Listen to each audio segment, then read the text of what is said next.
ہندوستان میں انگریزوں کی حکومت آنے کے بعد مختلف وائسرائز اور گورنر آتے رہے جو مختلف اداروں میں ہندوستان پر انگریز سرکار کی بالادستی کے لیے اپنے پسند کے قانون بناتے رہے۔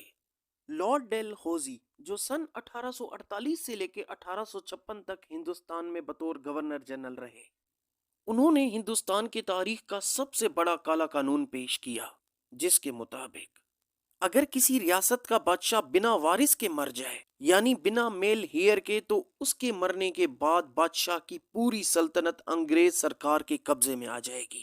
لارڈ ڈیل ہوزی کے اسی قانون کی پاسداری کرتے ہوئے مختلف ریاستوں پر انگریز سرکار نے قبضہ کر لیا تھا، جس میں ستارا پر 1848، سنبل پور 1849، جیت پور 1849، باگھاٹ 1850، ادے پور 1852، ناگپور 1853، جھانسی 1854 اور اودھ 1856 شامل ہیں۔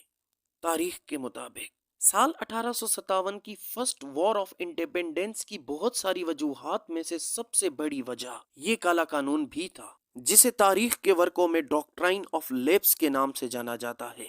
سال 1859 میں برطانوی حکومت نے ایسٹ انڈیا کمپنی سے ہندوستان کی حکومت چھین لی تھی، اور اسی سال لارڈ ڈیل ہوزی کا پیش کیا گیا یہ کالا قانون سرکاری طور پر ختم کر دیا گیا تھا۔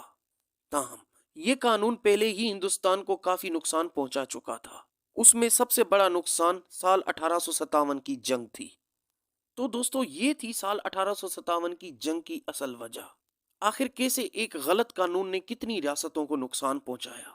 ڈاکٹرائن آف لیپس کی یہ ایک چھوٹی سی ویڈیو کیسے لگی آپ کو؟ کمنٹس باکس میں اپنی رائے کا اظہار ضرور کیجیے گا۔ شکریہ۔